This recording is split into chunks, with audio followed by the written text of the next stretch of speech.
Hi everyone, welcome back to the channel. I hope you're all having a great start to the new year, and I thought I would go over 2025 and just 2024. Oh my god, I'm already getting their years confused. A lot more of that to come throughout this year. I'm so sorry.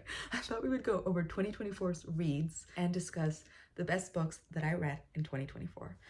I think what I will do first of all is go through month by month and pick out one book for each month, which will give us a total of 12 books, hopefully 12 really good books for me to recommend to you guys. And then out of those 12 books, I think I'm going to go ahead and try to narrow it down to my top favorite 5 of 2024, which I think is going to be a really hard task because I read a total of 105 books or so in 2024.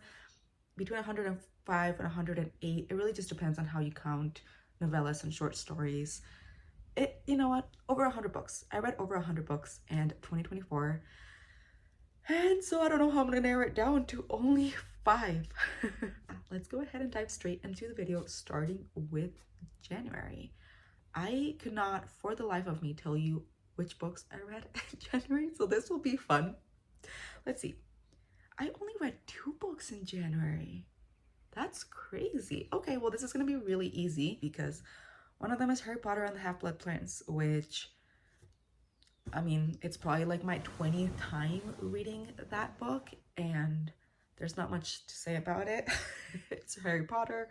We don't support the author on this channel. I'm going to go ahead and not talk about that one. Starling House was the next book. It was the first book that I read actually this year. I finished that one before I finished the Harry Potter one. So Starling House is definitely my #1 pick for January. It was incredible. It's by Alix E. Harrow, one of my all-time favorite authors. I freaking love her work. I've read The 10,000 Doors of January. I've read Starling House. I've read all of her little short novellas. Like, she's written a couple fairy tale retellings, if I'm recalling right. And she wrote The Six Deaths of the Saint, which is a 36-page novella short story that blew me away and made me cry my little heart out. And I feel like if a book, or if a story, I guess, can make you cry in 36 pages, it's a pretty fucking good one. So Starling House, definitely a 5-star read. I love this book. We follow our main character who lives in this tiny little beat down town, and she is having to basically financially support herself and her younger brother. She's trying to give him a better life, hoping that he can leave the town and go to a good university and just get away and have a better life that she didn't get the chance to have. And so we just follow her as she's kind of trying to figure out what to do. She has like 2 full-time jobs and, you know, trying to figure it out. And she comes across a ancient house in this town that has always been locked away by these big fancy gates, and no one really knows who lives there, and it may or may not be haunted, and what the hell is going on, and sketchy vibes. And she gets the chance to be a cleaner for the house. We just kind of follow her and the owner of the house and the house itself in this little quest. And I don't want to give anything away. The vibes are immaculate. If you like gothic fantasy, fairy tale-ish horror, just the tiniest little sprinkle of a romance, and Alix E. Harrow just does such a good job at creating atmospheres within books, and this one was a great way to start the year. Let's go ahead and move to February, shall we? Hoping I read more books in February. How did I manage to read 100 books if I only read 2 in January? I only read 2 books in February as well? Guys, what is going on? I'm getting confused. I read The Spirit Bears Its Teeth by Andrew Joseph White and The Unmaking of June Farrow by Adrienne Young. Very, very different vibes. So The Spirit Bears Its Teeth is a young adult queer fantasy historical horror, and The Unmaking of June Farrow is magical realism, mystery, adult fantasy, witches, time travel. I think I'm gonna go with The Spirit Bears Its Teeth, simply because it has stuck in my memory a lot more than The Unmaking of June Farrow. So The Spirit Bears Its Teeth by Andrew Joseph White is, first of all, can we just appreciate the beautiful cover? The Strolling House also had a beautiful cover, but The Spirit Bears Its Teeth, I will also link the artist down below because holy, yeah, gorgeous, beautiful. We follow our main character. He is really struggling. So this book is set in 1800s, I want to say. We follow our main character, who's a 16-year-old Silence. He is trans, and it's because it's set in the 1800s. It's really hard for him to be trans, and it's set in this world where, oh my god, I'm not describing this book at all. Maybe I'll just pop the blurb on the screen and you guys can go ahead and pause and read the blurb. It was so well written. I really, really enjoy Andrew Joseph White's writing. I've read this and I've read another one of his books. It might pop up later on. We'll see if it ends up being one of the best ones. But this one was just so atmospheric. Again, the horror in it was really good. Kind of creepy, honestly. I had to stop reading at some parts because I was reading late into the night and it was spooking me the hell out. I really admire the way that Andrew Joseph White is writing young adult queer books and just having such good characters. Just like a really good representation for trans youth, I think. And yeah, because of that, I think this will have to be the pick for February. All right, in March, I read a total of 7 books. There we go, starting to pick up. I'm not gonna go through all of the books. I think that will just take too long. Out of those, I think my favorite one, I'm gonna have to give it to All Systems Red, the first installment in the Murderbot Diaries by Martha Wells. I'm kind of just forcing myself to choose quickly because if not, this will take forever. So I'm just going with gut instinct. Yes, All Systems Red. It's the first book of the Murderbot Diaries by Martha Wells, which is a little sci-fi collection of short novellas. They're all very, very short. And they're all very, very good. I ended up reading the whole series throughout the year. And the first one, probably the best one. All of them are really good though. And I just loved how it's cozy sci-fi. We follow a robot who has been programmed to be a murder bot, basically like a fighting war bot. But he or it, they end up hacking their system and going rogue and deciding that they no longer want to be a murder bot. All they want to do is avoid humans and watch TV shows and be left the F alone, please. Can they just chill? And I related so hard to Murderbot. They are so funny. The humor in this book was, I was actively laughing out loud. It's just such a good combination of space, sci-fi, robots, colonizing other planets. It was just so good. The friendships too, super, super cute. I loved the Murderbot Diaries. In April, I read 15 books.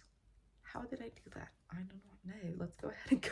I'm gonna pop them all up on screen somehow. There's some really good contenders. I have Boulder, which is originally written in Catalan. I read the translation into Spanish, and I'm hoping to read the translation into English this year just to see how they compare. It's only 80 pages long by Eva Baltasar, and she does an impeccable job at writing so incredibly beautifully. We also have Jade City, which is the first book of the Greenbone Saga. But we also have The Six Deaths of the Saint by Alex E. Harrow, which is only 30-something pages and it made me cry. And we also have The Book That Wouldn't Burn, which is the first book in the Library trilogy by Mark Lawrence. I still have not read the other two, but this is so hard, but I'm gonna have to give it to Boulder simply because it has stuck with me so much how beautiful the writing was. However, it's very, very closely followed by The Book That Wouldn't Burn and The Six Deaths of the Saint. In May, I managed to read 9 books. Ooh, okay, it's in between The Library at Mount Char and When Among Crows. Emily Henry's in here. I did love her. Pride and Prejudice was really good. The Warm Hands of Ghosts was really good. Library at Mount Char scarred me. To this day, I have not been able to stop thinking about it. One of the weirdest books I have ever read. Incredibly disturbing. When Among Crows. I'm gonna go with When Among Crows simply because I'm choosing my favorites, right? My best books. And usually that means that it's a good feeling. The Library of Mount Char, not a good feeling at all, whatsoever, at any point throughout the story. However, When Among Crows, so fun. It's so short, I don't want to give anything away. It's very good, it's very good. It has like the perfect found family. It has such a good little romance. It's less than 200 pages. Go ahead and read When Among Crows. In June, I read 7 books. Also a bit of a hard one. No, okay, June. Yes, I Who Have Never Known Men. I'm contradicting myself so harshly here because I just said that the best books should give me a good feeling. I Who Have Never Known Men, no good feeling whatsoever. This book is incredibly bleak and depressing. There's no happy ending, just letting you know. Only about 200 pages. And if you go into this book, just know that with every page, you will gain more and more and more questions. You will never get a single answer. There is no happy ending. The author has sadly passed away, so we will never get an answer. So it's speculative fiction, dystopian, perhaps? We follow a group of 40 women who have been kept in this, like incarcerated in this bunker. And they've been there for, we don't really know how long, many years. Most of them don't remember much about their previous lives. And the book is being told from the youngest woman's point of view. She's been there since she was a toddler, so she doesn't have any recollections whatsoever of her previous life. And out of nowhere, one day, the doors open. And we follow this group of women as they start to discover what's going on, what's outside, why did the guards flee? Will any of these questions be answered? In July, I read 9 books. July was not a very good reading month, was it? I'm gonna have to give it to Jade War, which is the second book in the Greenbone saga, closely followed by Time as a Mother, which is a collection of poems by Ocean Vuong. However, Jade War destroyed me. 608 pages of pure agony. Thank you, Fonda Lee, just breaking these characters to pieces. It was really sad. I cried a lot with this book. In August, I read 8 books. This is really easy. A Master of Jin is for sure winning in August by Djeli Clark. Djeli. I'm so sorry. I have no idea how to pronounce her name, but they're an incredible writer. I loved A Master of Jin. It's the first book in the Dad Jin universe. There's a couple little other novellas in that same universe, which I've already read and loved. So this is fantasy, historical fantasy set in Egypt in the early 1900s, and we follow basically an alternative reality to our own where a veil to the magic realm has been opened, and so magical creatures now live amongst humans. And these magical creatures are all based on folklore and mythology. So depending on where you are in the world, the magical creatures that appear there are correlating to the folklore and the mythology of that region. So we are set in Egypt and we follow our main character, Fatma. I will once again pop the blurb up on screen because I feel like I'm not going to do a really good job at describing it. But if you want really fun fantasy, a really cute cat, and badass female characters and a sapphic romance, A Master of Jin. So in September, I read 11 books. I am struggling to choose. No, okay, easy, never mind. The Shadow of the Gods will for sure be taking a #1 spot. This is the first book in the Bloodthorn saga, which I will be finishing this year. You know what? I'm not even crossing my fingers. I'm forcing myself to finish it this year. But The Shadow of the Gods is the first book in the Bloodthorn saga by John Green. I don't know if I'm pronouncing his last name right or not. I'm so sorry. It's a high fantasy, Nordic inspired, and we follow these badass Viking warriors in the aftermath of a world after a epic battle between gods and humans, and the gods have been destroyed. And so we follow these warriors as they venture in this incredibly dark world. I would not last a single second in this world. I don't understand how the majority of people in this world make it to adulthood. It's so gory and violent and just harsh. Like, how do people manage to survive? I do not know. However, if you're in the mood for a high fantasy with really cool magic, really cool world building, and giant gods, this is the size that dragons should be. Are you seeing the cover right now? You see the tiny person and a giant dragon? That's to me, that's what dragons should be like. And The Shadow of the Gods did an incredible job, and I'm so excited to continue the series. So #1 spot for September definitely goes to The Shadow of the Gods. Moving on to October, I read 12 books in October somehow. They'll be up on the screen. Oh no, I have no idea how to choose, because in October I both read The Raven Boys and To Be Taught If Fortunate and Wizard of Most Wicked Ways. Okay, it's definitely between To Be Taught If Fortunate and The Raven Boys, which are so incredibly different. But how do I don't know how to choose. See, like, they both marked me so much. I'm gonna go ahead and give it To Be Taught If Fortunate, only because I know that the next 3 books in the Raven cycle are coming up, and I think I ended up liking 2, 3, and 4 better than the first book. So yeah, we're giving it to Be Taught If Fortunate by Becky Chambers, who's one of my new all-time favorite authors. I will read everything she writes, and I will be reading a lot more of her books this year. All right, we're nearing the end. November. In November, I somehow managed to read 14 books, and it has to go to, yeah, oh gosh, I thought it was gonna be easier, but it's not. I have The Raven King, I have Blue Lily Blue, and I have The Dream Thieves, and I'm getting it confused as to what happened in which book. I think I'm gonna give it, I'm just gonna put them all, that kind of counts as one, right? The Raven cycle wins for November. I read them all in like a span of a week or even a weekend. I'm not even sure. I read them all so like back to back.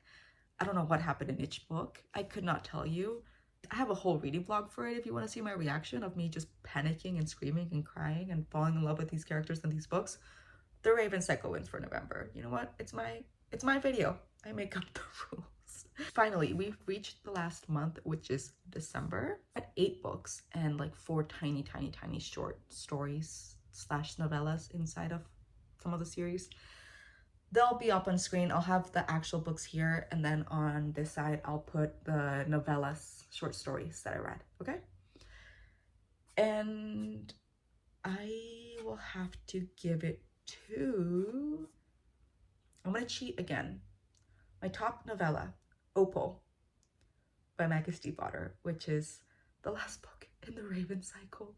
It's only about 45 pages or so, and it's a little sequel. It's set after The Raven King ends, basically, and it's all told from the point of view of Opal, which I'm not going to tell you who Opal is if you have not read the books, because it's a huge spoiler. But anyways, it's only about 45 pages. I loved it. I cried. Best way to end the year, honestly. However, best book of the month has to go to Hungerstone by Kat Dune. This is an arc. It's coming out February 18th of this year, so put it on your bucket list, put it on your TBR. I'm so sorry if the camera is shaking. I need to stop moving. Put it on your TBR, okay? This was such an incredible rework of Carmilla. Carmilla being the original classic vampire story that inspired Dracula. I'm really excited to read Hungerstone because, hello, Carmilla, sapphic vampires, historical horror. Gimme. Say no more. Take my money. Okay, except thank you, NetGalley, because this was a free arc. Okay, so that's it for December. I will put now on the screen the 12 best books of 2024, one for each month. And now I'm going to try and narrow it down to the top 5. I don't know how I'm going to do this, guys. Because see, I kind of want to include the 4 Raven cycle books, which I cannot do. You know what? I'm gonna cheat. It's I'm making up the rules. Okay. The Raven cycle counts as 1. To Be Taught If Fortunate, 2. Wizard of Most Wicked Ways. Wizard of Most Wicked Ways has to be one of my top 5 favorite books of the year. It did not make it to the top of any of the months because it was competing against some other really freaking good books. But it's the 4th book in the Wimble House series. And I also read this as an arc, which I felt incredibly lucky to get the arc. This book comes out March 4th of 2025. And I am so mad at myself that I read it because it means I now have to wait over a year until the 5th and last book of the series comes out, because I'm guessing the last one doesn't come out until 2026. And Charlie Ann Holmberg has created the most perfect, cozy, fantasy, found family, historical little series that has ever existed. I'm gonna pop up the blurb of the first book and you can go ahead and pause and read if you want to know anything. I feel like I can't really tell you anything about Wizard of Most Wicked Ways if you have not read the first book, but please go ahead and read them. If you at all enjoy found family, cozy fantasy, it's really funny, it's really sweet. There's a really sweet romance. I don't know, I really like them. And the fourth book somehow made me connect with the characters so much more than I had in the first three, and made me love the first three so much more, which usually never happens with series. And it left me crying and in shambles at the end. So I am so mad once again that I have to wait until 2026 to read the last one, but also so incredibly excited. Okay, so we have The Raven Cycle, Wizard of Most Wicked Ways, To Be Taught Fortunate. I will have to give it to The Book That Wouldn't Burn. These are in no particular order, but The Book That Wouldn't Burn by Mork Lawrence was just, I'll pop out the blurb on the screen again and you can pause and read, because today's not a good day for me to be describing books, but it was such an immersive world, such an immersive fantasy. So that's book number 4. I might have to give it to I Who Have Never Known Men. It's either that or Boulder. I'm gonna pick I Who Have Never Known Men. These are my top 5 books of the year. It was incredibly hard to choose. I feel like if I had filmed this video tomorrow, I would have probably chosen differently. If I had filmed this video yesterday, I would have chosen differently. But you know what? As of January 1st of 2025, going over the 100 and so books that I read in 2024, these are the top ones for me.